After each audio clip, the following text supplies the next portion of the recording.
What's up, guys? Welcome to your second Android tutorial, and what we're going to do in this tutorial is again some boring stuff like installing software.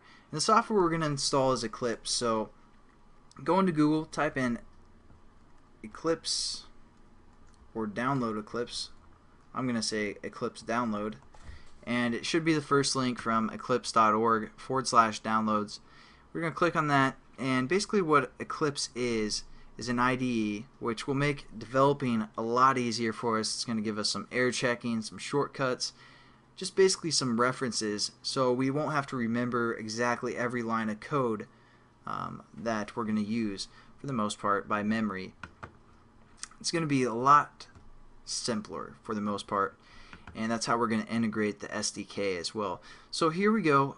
There's a lot of choices for Eclipse that we can download. What we want is the Eclipse IDE for Java developers, and over here is your platform. It should choose it automatically for you, but just in case, you can click Windows or Mac OS. And we're going to download the 32-bit. Even if you have a 64-bit, we're just going to work with 32-bit for now, so it doesn't, whatever. So we'll click that, and here's your download links. Down here you can choose some other links that you may want to download from. That might go a little bit quicker.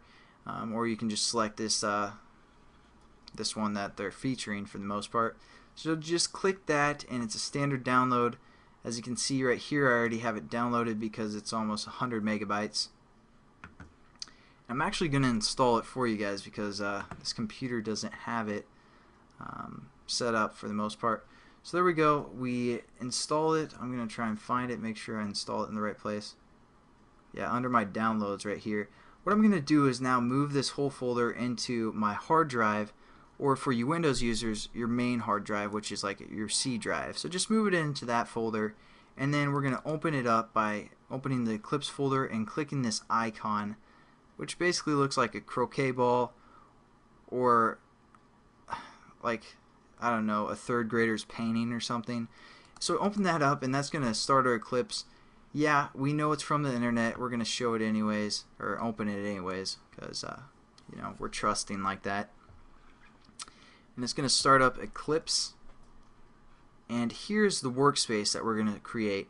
Now basically, I'm using my buddy's computer, which is Jake, but basically we're going to set up a new workspace,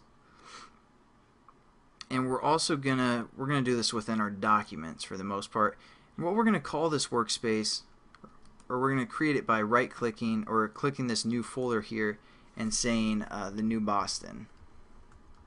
Now this is where we're going to again create a workspace, and what a workspace is the way to organize all of our Java classes, all our resources that we want to use, and all that good stuff. So we're going to call that the new Boston. Hit open, and now that's where our documents are. Now we're just going to click OK. And also, for you guys wondering, the Java JDK that we installed last time, most likely Eclipse will still work, even if you guys don't download that, because it's going to have some sort of Java on your computer. But you guys wanted to get the most recent one so we could use it for like Google Maps and signing our project and getting it onto the marketplace, which we'll get into later.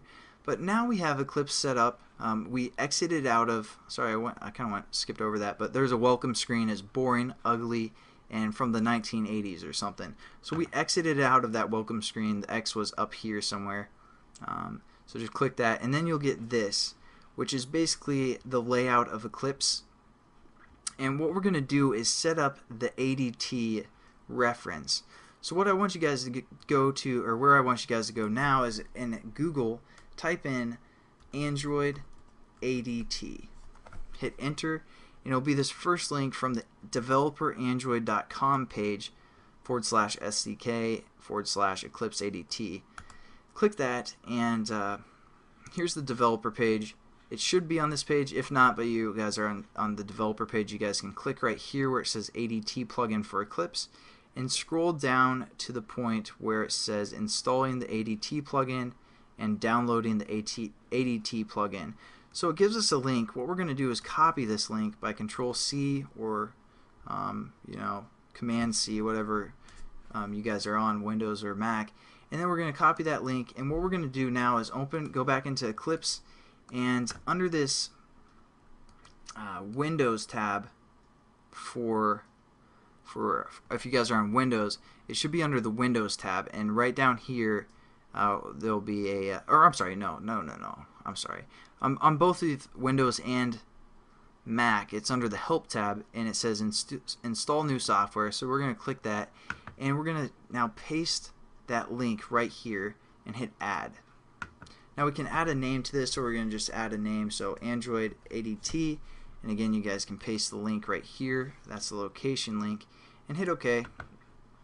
And it's basically going to get the developer tools for us that we're going to need for Android programming.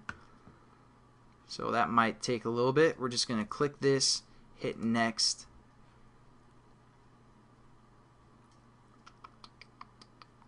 and our computer will freeze and probably crash. No, I'm just kidding. So there you go. Now we just hit next again. You guys should have 4 things within there as well, and we have to accept this license agreement for all of these as well. So just do that and read through those again, because it's super entertaining, great stuff within these agreements. Just hilarious, the comedy in there. It's, oh man, it's such a great read. So if you guys want to read that, otherwise just hit accept and finish, and it's going to install the software for us. And then I'll catch up with you guys in the next tutorial where we'll, do some more fun installing software. So, but soon enough we'll get into the programming and the actual great stuff that we want to do. But basically that's it for this tutorial. I'll see you guys later. Peace.